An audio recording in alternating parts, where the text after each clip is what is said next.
Good morning to our panelists. We proudly present to you our finished prototype automated car wash vending machine. But before we're going to discuss its working and operation, we would like to take this opportunity to discuss first the components of this machine. So to start with, we have caster wheels. The machine has 4 caster wheels in order for us to travel the prototype from one location to another easily. And these caster wheels has also a lock to ensure that the prototype is firmly fixed in place. So here we have the timer display screen, the push buttons for water, play and pause mode, soap mode, and we also have here a coin acceptor. And here we have a manual mode switch that enables us to operate the prototype without inserting any coins here. But this will only work if you trigger the switch button inside the control panel. And here we have the high pressure discharge hose that is connected to the discharge port of the pump. And we also have here a cleaning attachment or a nozzle. So here is the back of our prototype. We have the doors, we have the hinges, we have here our barrel lock, and we also have here our padlock. And here we have 3 tanks. We have the tank for pure water, the tank for water and soap mixture, and we have here the tank for pure liquid soap. And here we have a 12 volts DC pump that is pumping soap into this tank for 3 seconds, and attached to this 12 volts DC pump is the hose. We have the drain plugs in order to drain these 2 tanks during the cleaning time.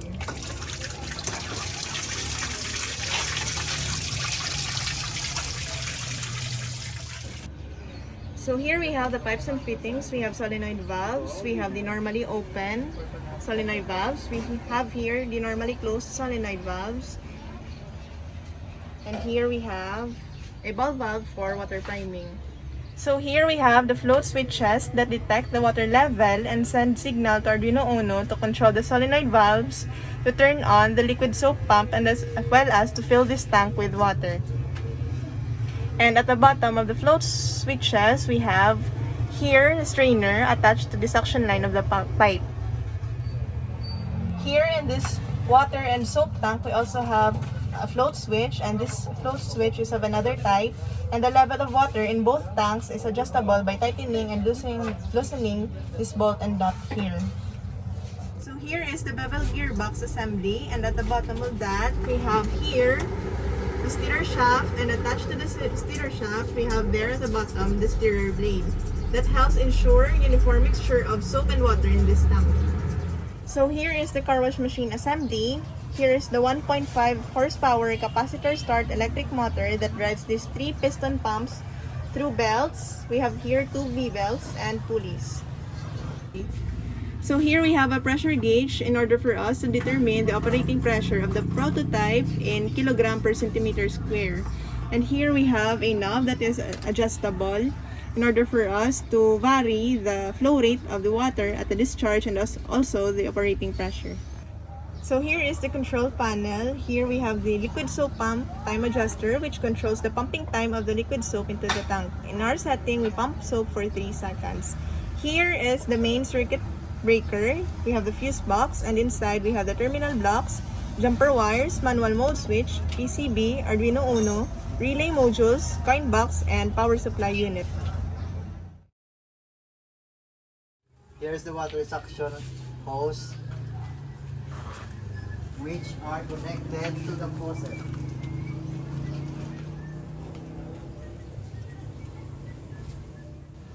This is the centrifugal pump that delivers water to the overhead tank. This is the suction line, and this is the discharge line. This is the overhead tank that delivers water to the faucet. So now, soap water tank and water tank are empty. So let us now start up the operation. So SV5 and SV6 is energized.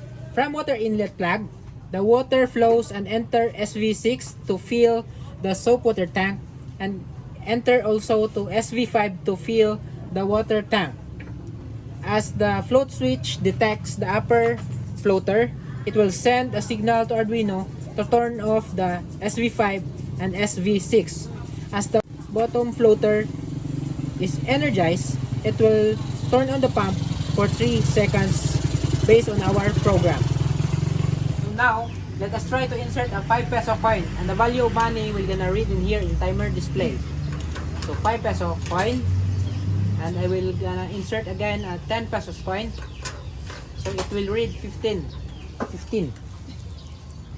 And I will add a 1 peso coin. It will gonna read 16. And if I gonna push a play button, the operation will start. And the minute is 6 minutes and 24 seconds countdown. And if I gonna push a pause button, the operation will gonna stop. And if I gonna push the play button, the operation will gonna resume, and it will resume the time in here.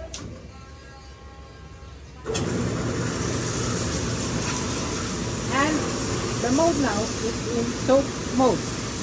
SB2 and SB4 is energized. It will suck a water in here in the strainer, a soap water mixture.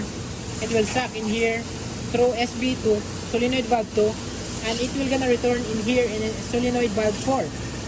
And if I gonna push the water mode button, solenoid valve 1 and solenoid valve 3 is energized.